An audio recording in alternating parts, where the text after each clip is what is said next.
Então, boa noite, amados que estão nos assistindo na sua casa, na Igreja Batista em Eldorado do Sul, a cada participante nessa noite, na qual nós temos um assunto para tratar nessa noite, para nós aprendermos um pouco. Estamos aqui junto com duas pessoas especialistas nas áreas da saúde, o Dr. Lucas e o Júnior, o Vitor Júnior. E para nós é uma alegria a gente poder participar e orientar a sociedade diante de essa pandemia que não é só o estado do Rio Grande do Sul, nem na nossa cidade, mas o mundo inteiro tem sofrido, e existem muitas dúvidas. Existem dúvidas sobre essa doença que tem tirado a vida de tantas pessoas. Então é uma maneira também da gente poder participar e orientar a sociedade como igreja, como povo de Deus, fazer parte também da orientação para a sociedade. E antes da gente entrar no assunto do Covid, o Salmo 4, ele diz o seguinte: o Deus da minha justiça responde-me quando clamo, alivia minha angústia, tem misericórdia de mim e ouve a minha oração. Ou seja, o salmista, ele diz, está fazendo uma declaração sobre a resposta de Deus quando ele clama. Então nós temos que estar atentos para entender aquilo que Deus está nos respondendo, aquilo que Deus está falando ao nosso coração. E que nessa noite você esteja atento também para ouvir a voz de Deus, para ouvir as orientações dadas por médicos, pessoas que se prepararam, estão trabalhando nessa área. E isso é importante para a nossa vida. É importante para que a gente possa se preparar diante dos sofrimentos, diante das tristezas que nós estamos vivendo nesse tempo de pandemia. O Salmo 40, ele também diz o seguinte, ele diz, que é um salmo que eu amo, esse salmo, ele diz assim: ó Deus, ouvimos com os nossos próprios ouvidos, no 44, ouvimos com os nossos próprios ouvidos, pois os nossos pais nos contaram os feitos que realizaste em seus dias, nos tempos passados. Ou seja, no Salmo 44, o salmista está fazendo uma declaração, contando aquilo que ele ouviu dos pais. Então, nós como pais, como servos de Deus, todas as vezes que nós ensinamos os nossos filhos, eles vão ter o que contar lá na frente, sobre a palavra de Deus que é nos ensinada. E no Salmo 40, Davi está dizendo o seguinte: esperei com paciência pelo Senhor, e ele se inclinou para mim e me ouviu, e ouviu o meu clamor. É a maneira que Davi sabia que Deus ia responder para ele. E eu creio que esse é um tempo também que nós estamos esperando a resposta de Deus, dessa pandemia que estamos vivendo, uma resposta da medicina, uma resposta daqueles que estão envolvidos, mas também a resposta de Deus, diante de tantas pessoas que têm perdido a vida, muitos por não se cuidar, muitos que não estavam acreditando na profundidade e na gravidade dessa doença, e hoje estão vivendo dias tristes, dias tenebrosos que a gente está vivendo. Então a gente quer nessa noite trazer um pouco de conhecimento para as pessoas, as dúvidas que as pessoas têm. E também você vai ter, foi colocado no Facebook ali, um telefone para que você possa mandar sua pergunta, para que a gente possa responder algumas. Vamos responder, nem todas, talvez não dê tempo, mas você vai poder responder, você vai poder fazer algumas perguntas, além daquelas que nós vamos estar falando aqui nessa noite, mas você vai poder fazer as perguntas, e a gente vai tirando as dúvidas, o Júnior e o Lucas vão estar respondendo para nossas perguntas. Então, eu queria iniciar orando por você que está aí na sua casa, orando por aqueles que estão enfermos. Feche os teus olhos onde você estiver. Senhor, nós queremos colocar nas tuas mãos a vida, Senhor, de cada ouvinte nessa noite, para que possa entender, Senhor, os propósitos e os planos que tu tens, Senhor, para as nossas vidas. Abençoa, Senhor, a vida do Lucas e a vida do Júnior, Senhor. Eles se dispuseram, Pai, a participar, a se envolver e a contribuir, Senhor, para o melhor da nossa sociedade. E nós queremos abençoar a vida deles, Pai. Em nome de Jesus. Amém.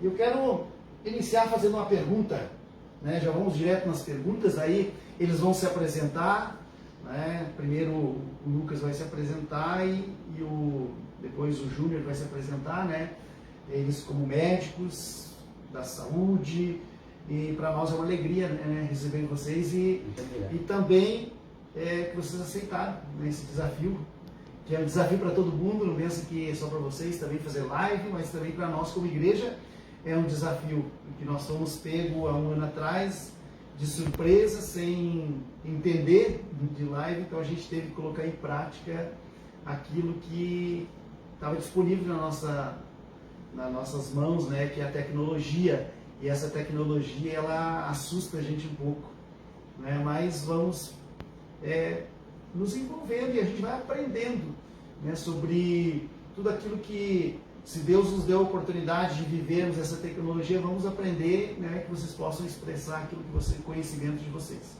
Eu quero iniciar com o Lucas fazendo uma pergunta que as pessoas têm perguntado e muitos respondem de uma maneira, outros respondem de outra maneira. Eu quero como médico, né, a sua resposta como médico. Quais são os sintomas do Covid? Ótima pergunta, pastor. Primeiramente, eu gostaria de me apresentar. Meu nome é Lucas, eu sou médico cirurgião geral e emergencista. Gostaria de dar boa noite ao meu irmão, Victor, sempre presente junto comigo. E quanto à sua pergunta, pastor, os sintomas mais comuns que a gente observa no Covid são os sintomas gripais, é o que nós chamamos de síndrome gripal. O que é isso? É tosse seca, é coriza, é febre, são dores pelo corpo, são esses sintomas que a gente acompanha em qualquer indivíduo que tenha gripe.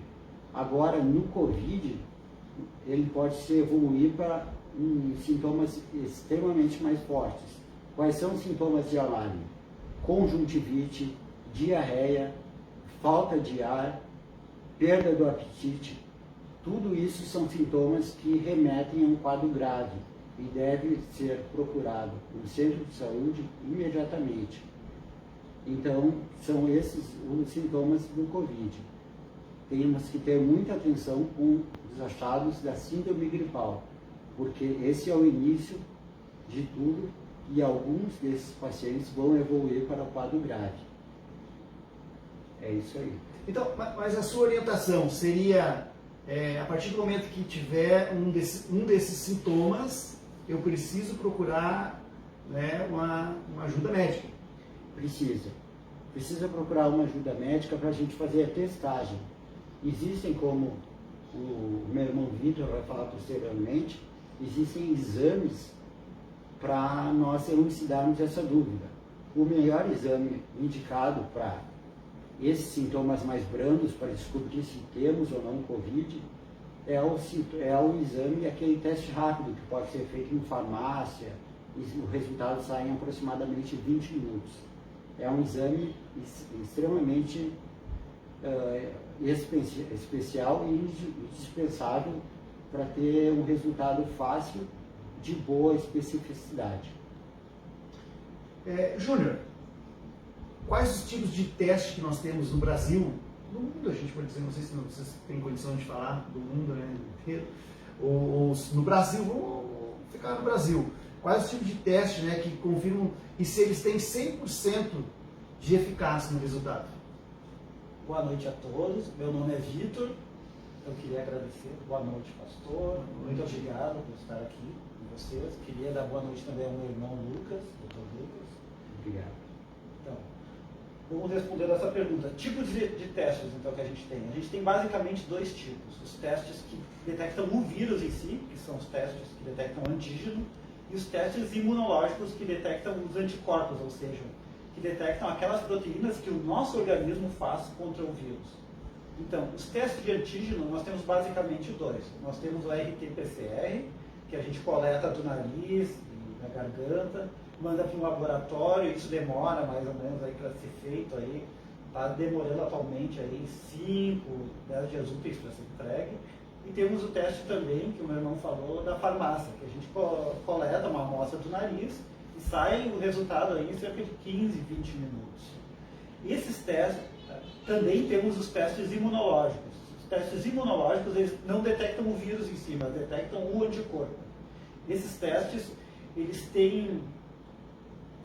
não são tão sensíveis, eles não são tão sensíveis para detectar a presença do vírus. Eles têm não são tão eficientes nesse sentido. Ou seja, uma pessoa pode ter esse vírus mesmo assim o teste dá negativo. Já os testes que detectam o antígeno, o vírus em si, se feitos dentro da janela, ou seja, dentro de 3 a 7 dias a partir do início dos sintomas, a chance de tu detectar o vírus ela é muito grande. Mas nenhum dos testes é 100% eficiente. E essa janela que tu falaste de janela, a gente ouve falar por aí, as pessoas, a janela. O que significa exatamente essa janela?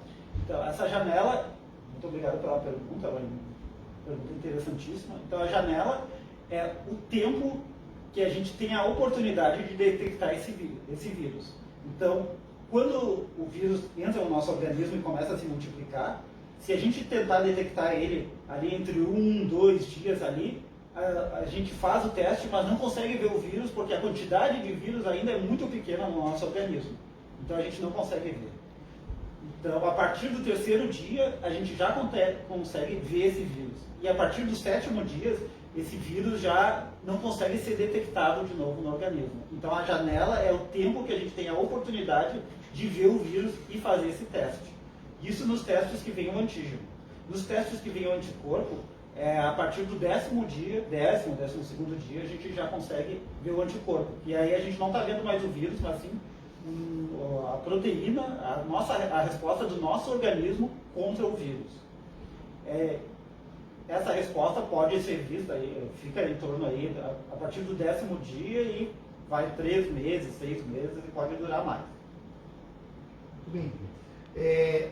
Lucas, qual a proporção de portadores assintomáticos dentre os casos de Covid? Excelente pergunta, E que tu nos explicasse, por exemplo, assim, o que é esse assintomático? Bom, pastor, essa pergunta é muito interessante, porque o número de portadores assintomáticos, principalmente entre jovens, é extremamente alto. A porcentagem de pacientes que têm Covid assintomático gira em torno de 17%. Né? Esses pacientes assintomáticos nós temos que ter cuidado como eles devem sim usar máscara, devem tomar todas as precauções, evitar aglomerações, porque eles transmitem o vírus. Né? Então não é porque é assintomático que a pessoa não precisa tomar cuidado.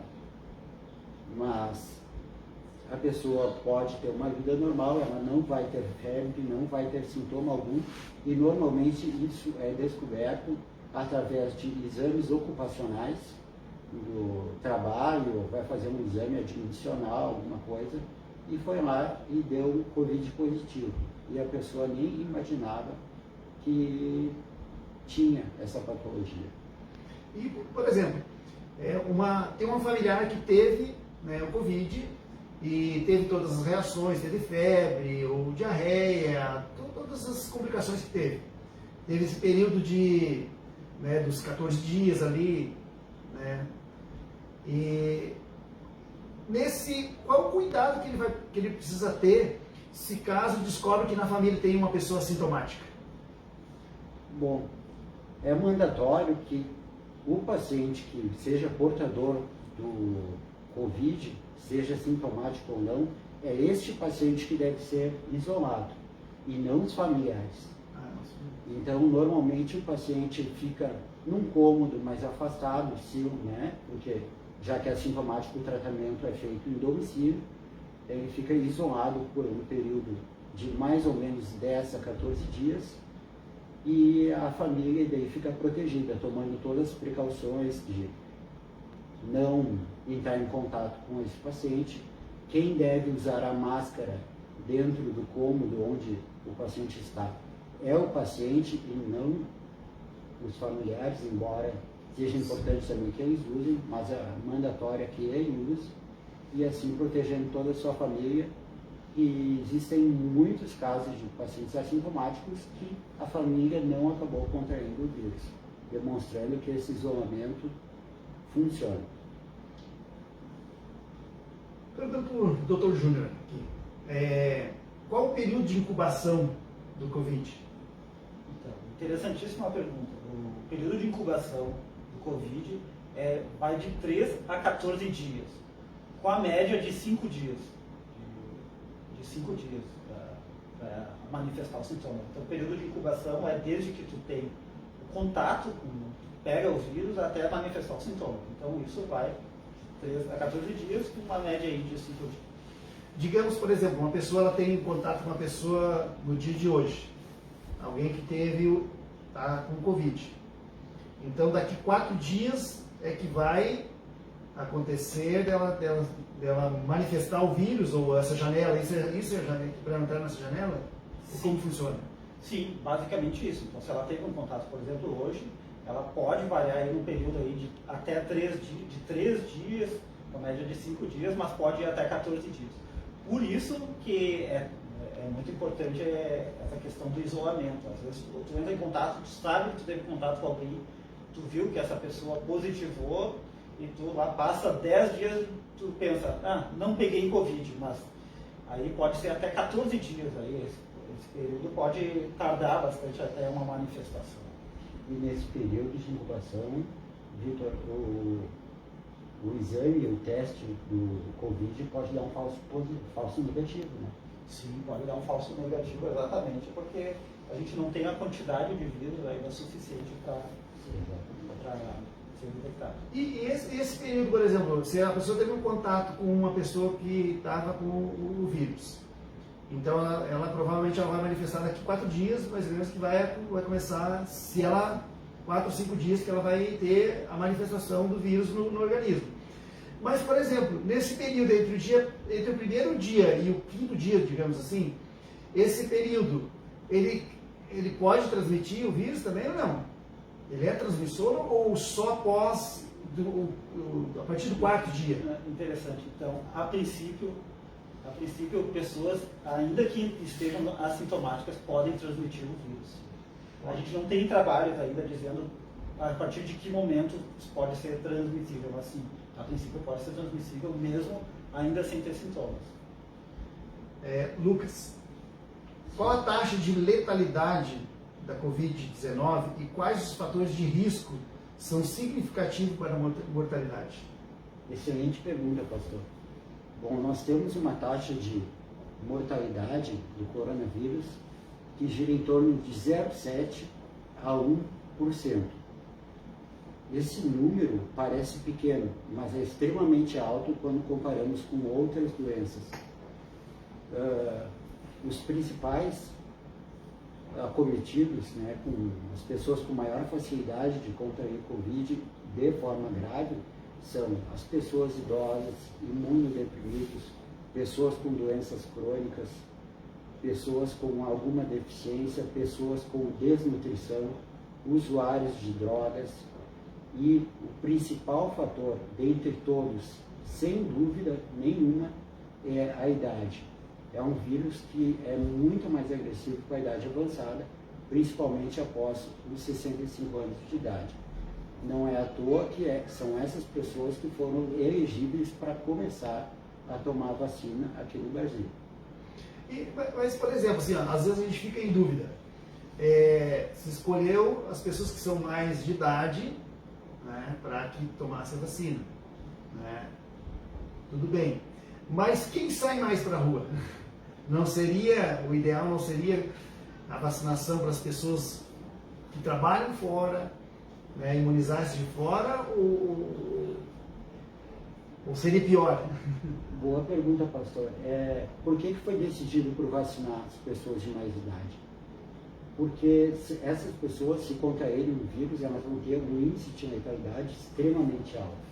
Né, para poupar vidas em números absolutos, né, da população idosa, porque realmente modifica bastante.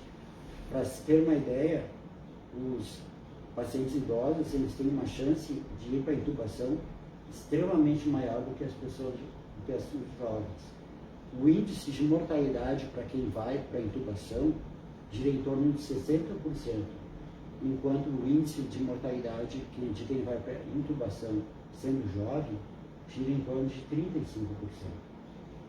Então, é para proteger justamente a população mais vulnerável e algumas pessoas mais jovens que trabalham num ramo que tem fatores de risco. como, por exemplo, vigilantes, profissionais da área da saúde, lixeiros, Sim. entre outros.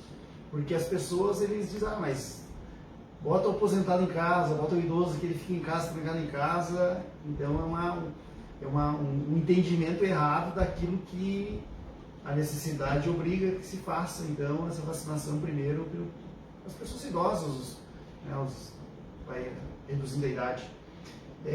Júnior, qual a duração da doença do Covid? Então, a duração da doença do Covid varia um pouco. Né? Ela vai em torno de 10 dias, 10, 12 dias, e pode se estender, ainda os efeitos disso, pode se estender a 30 dias, dependendo se for de uma forma mais grave. Então, vai 10, 12 dias, mas pode se estender a 30 dias. Até um pouquinho mais, dependendo da gravidade. Tem pessoas aí que ficam muito tempo entubadas, então pode ocorrer essa extensão aí do quadro da doença. Mas, por exemplo, a pessoa, a doença, por exemplo, ela teve aquele período, né, dos 14 dias, ela foi internada nesse período, por quê? Porque o organismo dele, né, foi danificado, atingiu os órgãos e tal. Por exemplo, passou desses 14 dias, esse vírus, ele ainda afeta os órgãos, ou os órgãos estão debilitados porque ele afetou antes? Então, o que acontece? Normalmente, esses órgãos... Pois é, essa é uma pergunta interessante. Nós estamos falando daquele pessoal que, do quadro grave, essa pessoa ela ainda está com vírus e o vírus ainda está afetando o quadro. Mas agora tem aquelas que a gente fala de síndrome pós-Covid. Nessas o Covid já foi embora, já afetou os órgãos, mas tu ainda tem um tempo que tu se recupera. Ainda as pessoas ainda ficam com um pouquinho de falta de ar, ainda ficam um pouquinho cansadas, ainda ficam com uma tosse residual, né? Isso às vezes demora aí. Ou então demoram a recuperar o paladar e o olfato, isso pode demorar até 30 dias, às vezes um pouquinho mais para recuperar.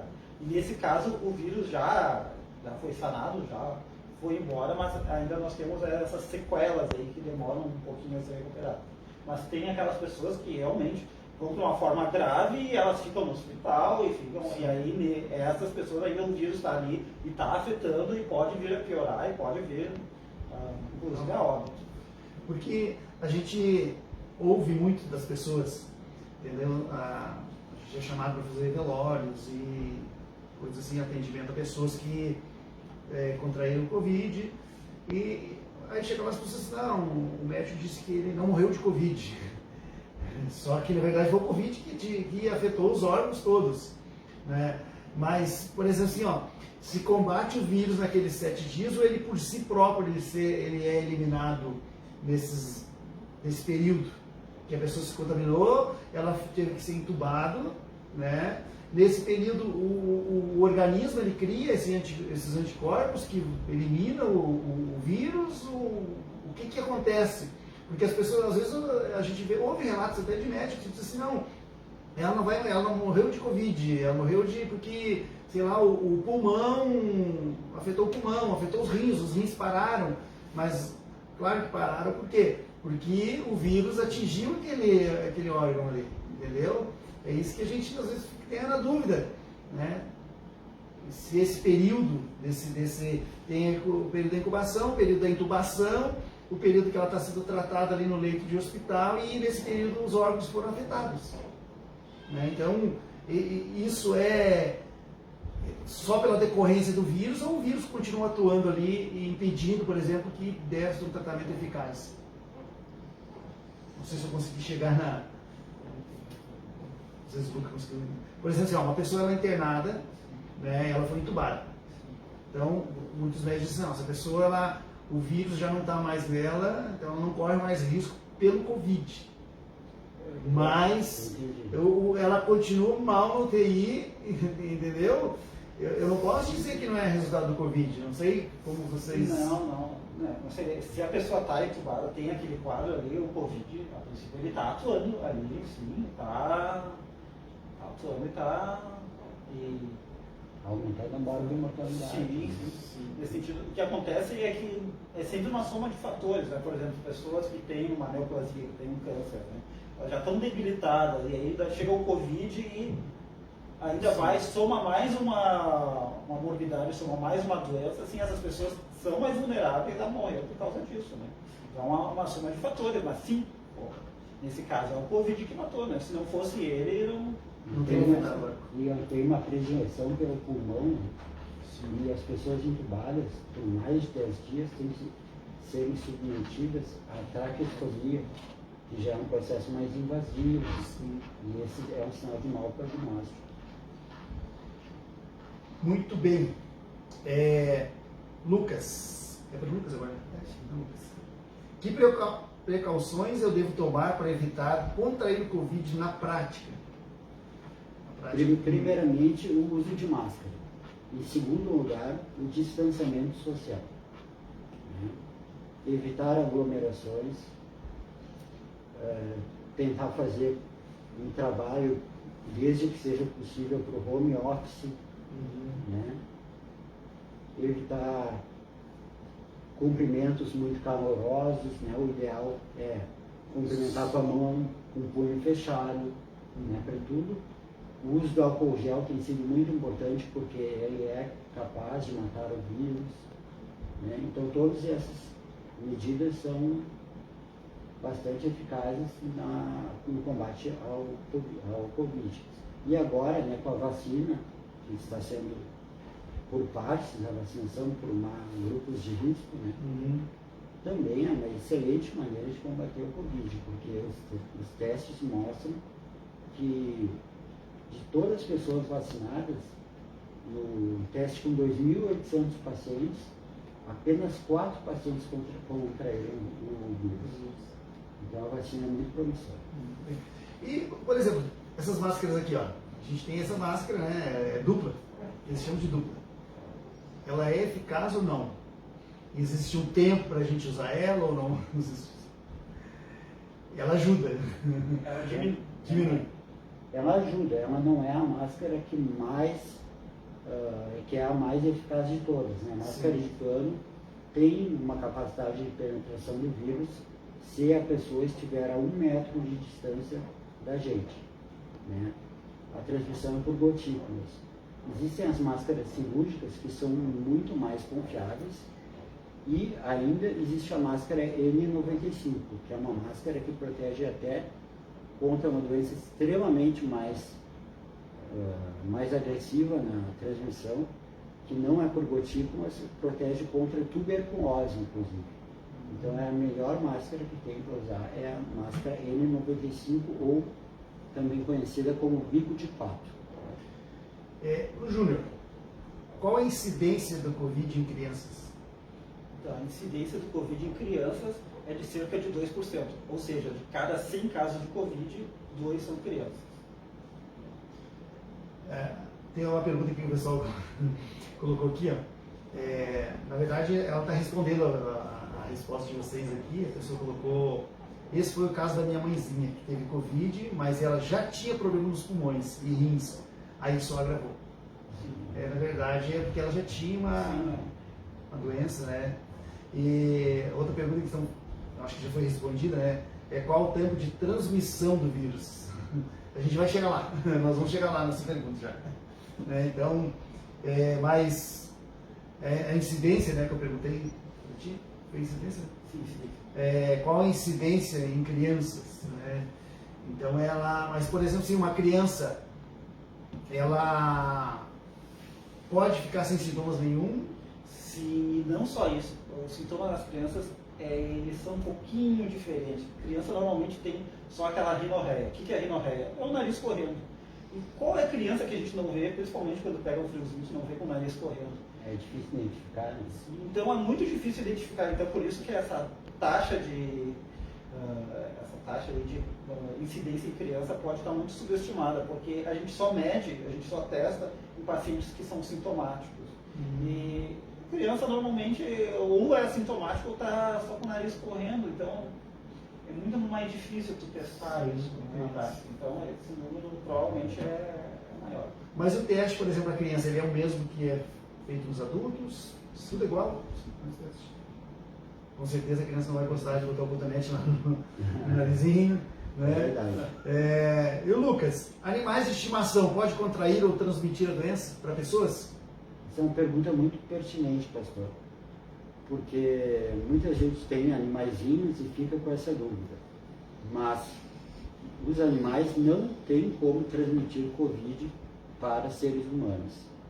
Isso não acontece, as pessoas podem brincar com seus bichinhos, podem brincar com seu animal de estimação com tranquilidade.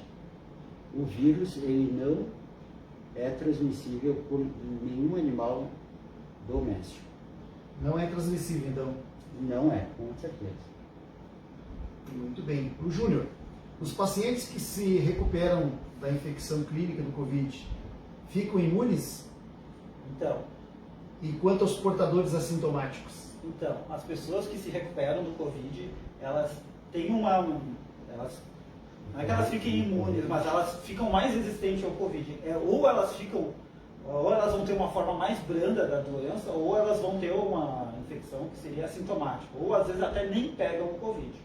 Mas, de fato, pode variar, não é 100% de certeza que elas vão ficar imunes. Então, elas podem ter uma forma também mais branda da doença. Então elas não vão ficar imunes.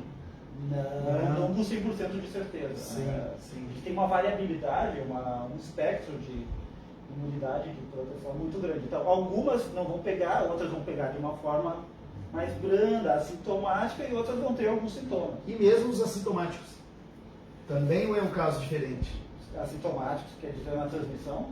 Por exemplo, assim, tem pessoas que só é assintomática, ela não,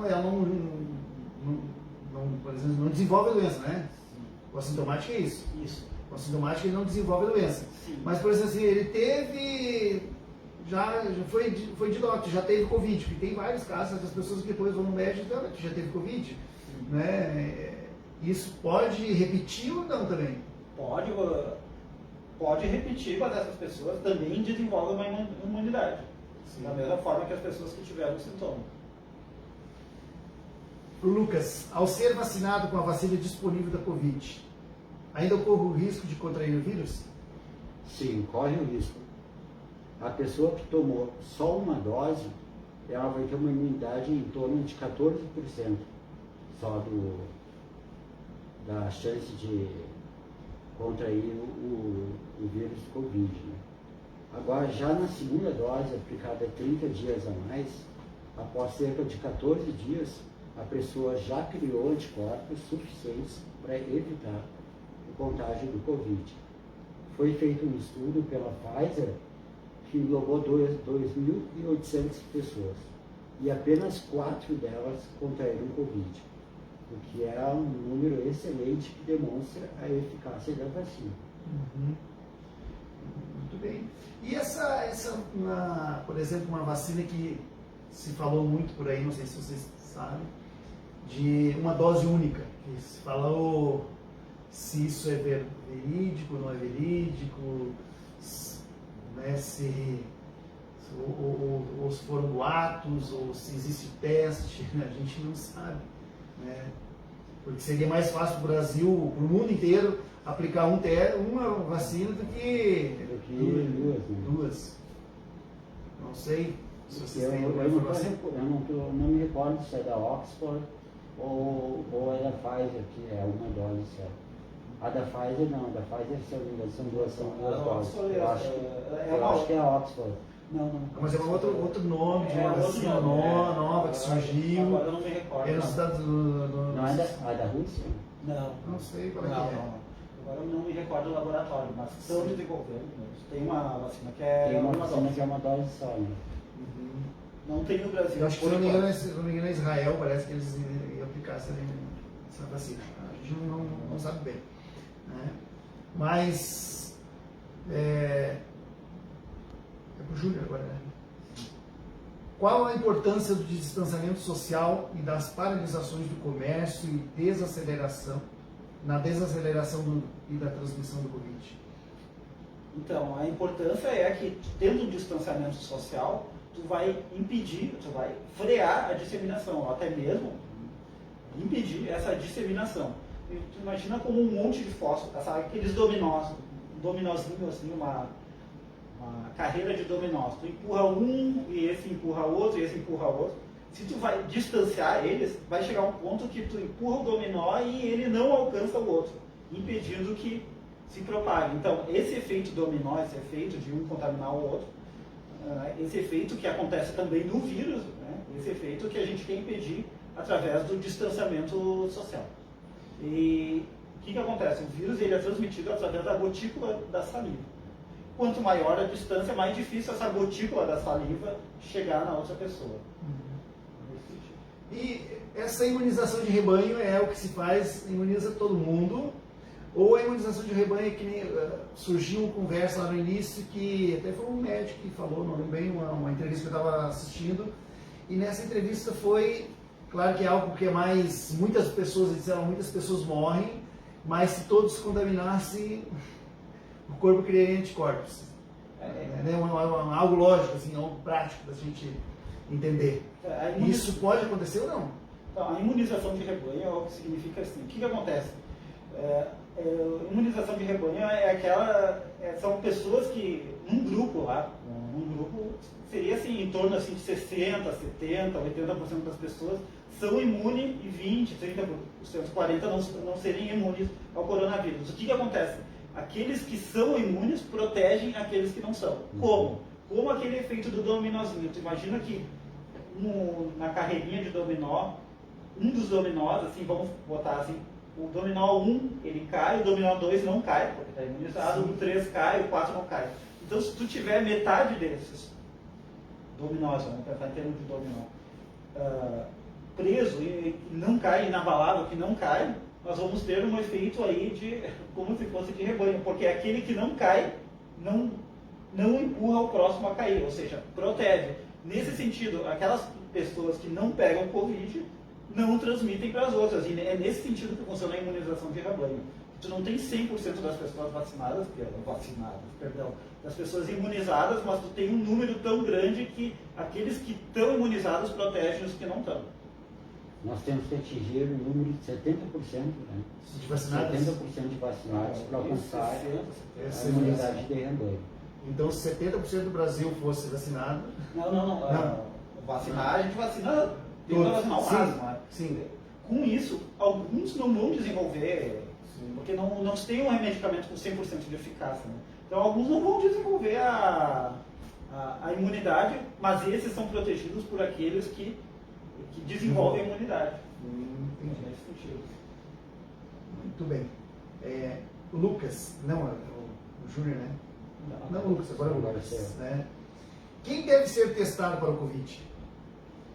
Quem deve ser testado para o Covid, principalmente, são profissionais da área da saúde, lixeiros, pessoas que trabalham com esgoto fluvial, que não podem ter distanciamento social, trabalham às vezes em supermercados, têm contato, mesmo com a máscara, com várias pessoas, e elas são indicadas para fazer o teste rápido de farmácia, e não o PCR. Sim.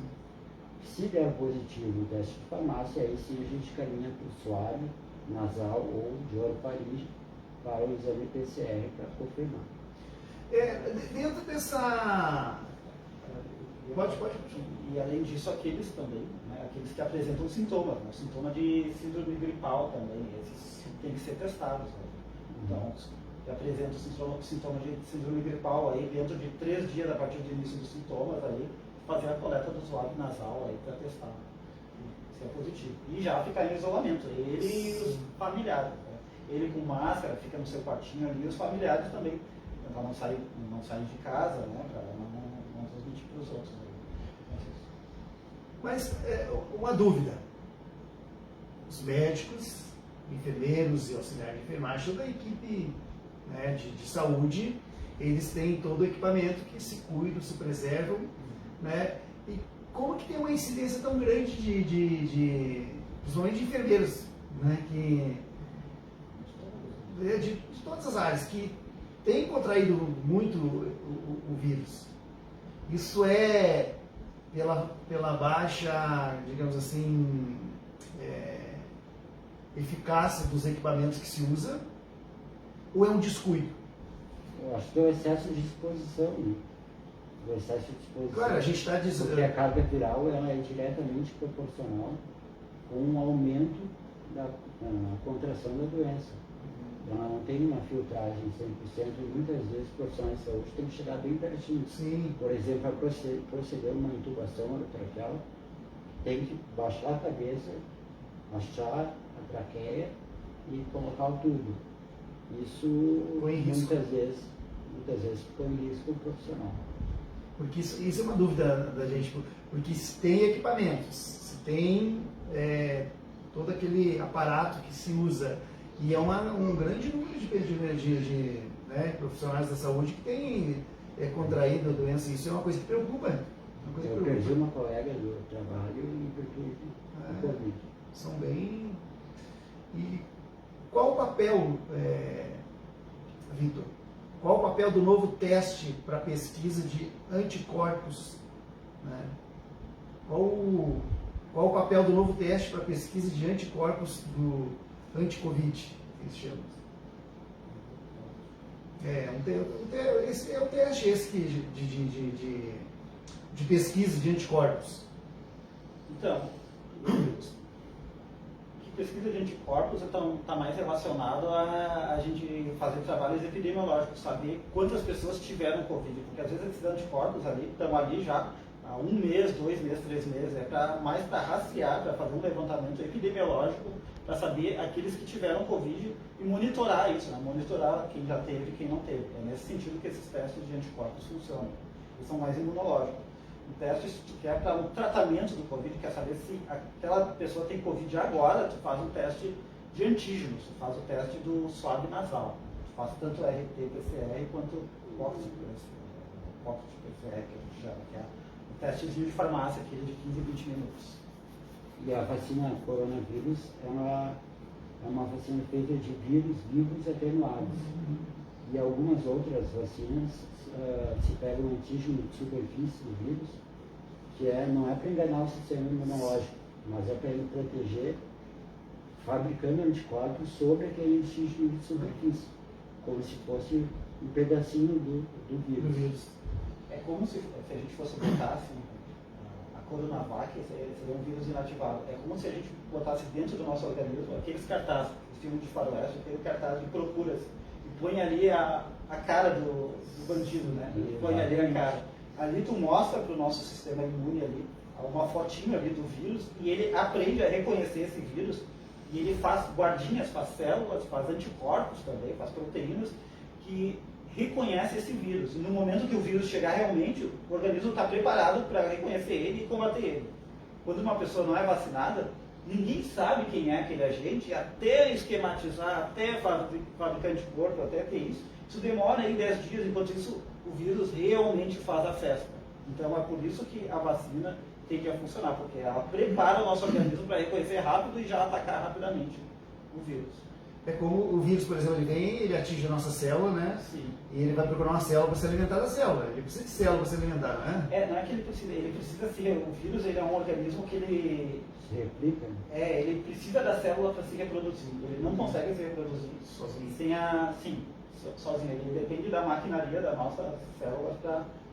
E na verdade ele engana a célula para se beneficiar dela. Sim, exatamente. Usa a maquinária dela para se reproduzir. E Lucas, é seguro praticar exercício físico ao ar livre? Em público, por exemplo? Sim, lá na orla? Sim, é totalmente seguro, tomando os devidos cuidados, usando máscara, evitando aglomeração. Inclusive saiu uma nota na imprensa agora é um período de praia, que as pessoas podem correr, só mantendo aquele distanciamento social básico, né, e evitando aglomerações, principalmente embaixo do guarda-sol. Mas o exercício é recomendado sim, e faz bem não só para o coração, como para a mente, né? Fortalece o corpo, e é um sinal de que a doença está em fase final e a pessoa está recuperando saúde. nós encerramos as nossas perguntas que a gente fez aqui, mas tem algumas perguntas que nós estamos quase encerrando o nosso tempo também. Falta 5 para as 9, nós temos 5 minutos. Mais 5 minutos. Depois o Instagram nos corta. Então, algumas pessoas colocaram aqui uns números que tu mandou para cá já, né? Então, ó, uma das perguntas é a seguinte, a Emi perguntou, por que a maioria das pessoas entubadas morrem? Porque as pessoas entubadas, normalmente elas adquirem infecções hospitalares, é uma pessoa que não se move, acaba formando escaras de decúbito, né? Escaras de ficar sempre na mesma posição. Sim. Ela fica com uma sonda na urina que propicia também infecção, ela fica com acesso central, uma veia aqui do pescoço que facilita a infecção, e ela está no ambiente hospitalar, isso facilita também a infecção. E o tubo não é para ficar para sempre, ele necessita um tratamento cirúrgico, abrindo aqui a traqueia, para colocar o tubo por aqui, senão causa uma estenose de traqueia. Isso no máximo em cerca de 12 dias. Sim. Então é 12 dias, depois tem que fazer a traqueostomia, né? Exatamente. O Jorge perguntou qual o tempo de transmissão, acho que vocês até já responderam, né? Tempo de transmissão. Eu não sei se ficou bem claro, mas o tempo de transmissão ali, basicamente é o tempo de... Ali é em torno de 10, 12 dias. A gente está dando atestado, a gente faz o atestado quando a pessoa apresenta os sintomas aí, até 10 dias atualmente. Mas é 10, 12 dias ali. Mas claro, se a pessoa persiste com os sintomas, principalmente se esse sintoma for febre, a gente tende a acreditar que essa pessoa ainda está transmitindo o vírus. Mas claro, se a pessoa persiste só com cansaço residual, ou só com a perda do paladar e do olfato, a pessoa não está mais transmitindo o vírus. Outra pergunta, a Vera perguntou, qual o antibiótico mais eficaz para o Covid? Atualmente o protocolo manda utilizar azitromicina e ceftriaxona. São os de escolha que o Ministério da Saúde recomenda. E sempre lembrando que antibiótico, a princípio, a gente usa mirando naquelas infecções de bactérias oportunistas, né?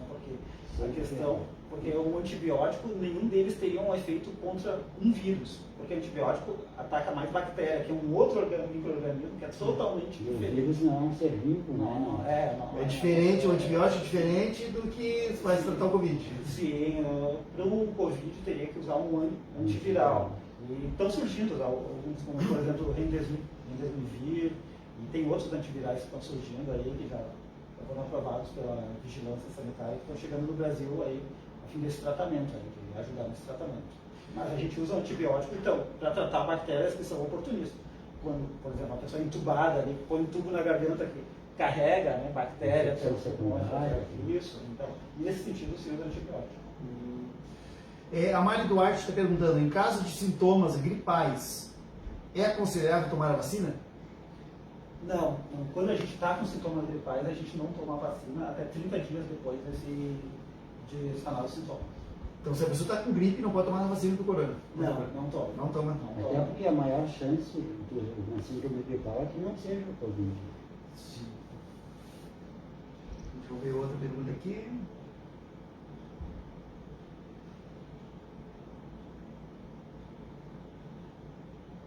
Pode acontecer de uma pessoa, da mesma pessoa pegar Covid? Pode acontecer de uma mesma pessoa pegar Covid e caso tiver que se internar, pegar ao mesmo tempo a nova cepa? Pegar duas cepas diferentes do Covid. Os estudos são controversos, né? Nesse sentido, sim. Aí a gente mas teoricamente pode. Teoricamente pode. Existem relatos de alguns casos, né? A Vera fez a mesma pergunta. Dentro dessa pergunta ela colocou, dizem que a nova cepa é mais fatal, seria isso mesmo? Os trabalhos estão mostrando que está aumento no número de mortes, né? Está sendo progressivo. Agora tem um viés de confusão que também o pessoal relaxou um pouco com a aglomeração. Né? Depende de qual cepa que estão falando. estou falando da cepa brasileira, sim, ela é mais, ela tem uma transmissibilidade maior e a princípio ela tem uma letalidade maior. Mas de novo, Manaus, aquela de sim, Manaus. isso. Perfeito, de Manaus, perdão. A cepa seria, por exemplo, uma pessoa veio lá de fora, se contaminou, trouxe o vírus para cá. Sim. Ela trouxe um vírus importado. Sim, isso. É uma contaminação importada. Ela chegou aqui no Brasil, ela encontrou o quê? Pessoas que o corpo é diferente. A nossa vida é diferente aqui no Brasil. Então aqui o vírus teve que fazer o quê? Ele mutou para outro tipo de organismo, digamos assim. Sim, o vírus ele faz o que todo vírus faz, né? Principalmente esses vírus de RNA, assim como o vírus da gripe. Esses vírus eles mudam muito, eles trocam de roupa toda hora. Por isso que todo ano a gente tem que tomar, por exemplo, a vacina do influenza, porque eles vão trocando de roupagem. De novo, aquele cartazinho do Procura-se ali, aquele cartazinho funciona por um tempo, porque... Como se botasse um bigode. como se botasse um bigode, daqui a pouco corta o cabelo. Ele vai mudando e ele muda muito mais do que uma pessoa pode mudar. Ele muda muito o que é, Sim. Principalmente com mais infecções, mais pessoas infectadas. Sim. Tudo isso ajuda. Tem uma pessoa que colocou aqui, a Loeci Maia. Meu marido teve Covid, cuidei dele e não se separei da cama. E não peguei. Isso pode acontecer. É que nem a curva, Jesus é bom. É que nem a curva de Gauss, né? Ela sobe, a maioria pega e acho que é sempre quem pega pouco. Acho que nós temos que encerrar, porque tá, nosso tempo encerrou. Acho que eu tenho o Instagram, já, se ele não encerrou, eu vou encerrar a nossa apresentação agora. Mas eu quero agradecer, né, ao Júnior, ao Vitor Júnior, agradecer o Lucas, né, que Deus use vocês na área médica, como tem usado, e capacite vocês todos os dias, né? E que Deus dê a vocês toda a sabedoria que tem dado até aqui, para que vocês possam ser homens, né, segundo o coração de Deus, e desenvolver tudo aquilo que, o tempo que vocês estudaram, se prepararam para isso, que vocês sejam, não digamos úteis, mas que vocês sejam, por exemplo, assim, recompensados pelo Senhor por tudo que vocês têm feito. E obrigado por vocês, as considerações finais estão com vocês. Muito obrigado. Quer falar? Muito obrigado e tenho certeza que Deus está conosco e com todos os enfermos, nós ensinando a usar nossas mãos para salvar vidas e cuidar de todos os pacientes e não pacientes, ajudando na prevenção dessa patologia. Muito obrigado, seu Valdir. Nós que agradecemos, né, vocês. E também que Deus nos dê sabedoria para ouvir também os profissionais de saúde. Para a gente, às vezes que é profissional de saúde, também tem que se cuidar. A gente tem que ter a sabedoria de manter esse distanciamento, né? Claro que Deus cuida da gente, mas Ele nos dá sabedoria para que a gente seja esperto a ponto de usar a máscara, lavar as mãos com álcool gel, com sabonete, manter esse distanciamento a fim de não só não pegar o vírus, mas também não transmitir para outras pessoas que são mais frágeis. Então é o nosso agradecimento por vocês, né? Obrigado por nos receber e obrigado pela nossa operadora de áudio, de vídeo lá, né? Que está nos ajudando, a esposa do Júnior, né? Então, muito obrigado e que Deus abençoe vocês. Vamos orar, né, pela vida de vocês e agradecer aqueles que nos ouviram. Se tiver alguma pergunta, nos manda, que a gente manda para eles vão responder para vocês, não tem problema nenhum, aqui fora do ar, né? Pai, nós queremos te agradecer, Senhor, pela vida do Júnior e pela vida, Senhor, do Lucas. Deus, pelo privilégio que nós tivemos de conversar sobre esse assunto tão importante, Senhor, nesse período. Pedimos as tuas ricas bênçãos, Senhor, sobre eles, sobre as suas casas, suas famílias, Pai. Nós abençoamos o trabalho, as mãos deles nós abençoamos, Pai. Aqueles que trabalham junto com eles, Pai, que sejam abençoados também. E nós te agradecemos em nome de Jesus. Amém. E obrigado.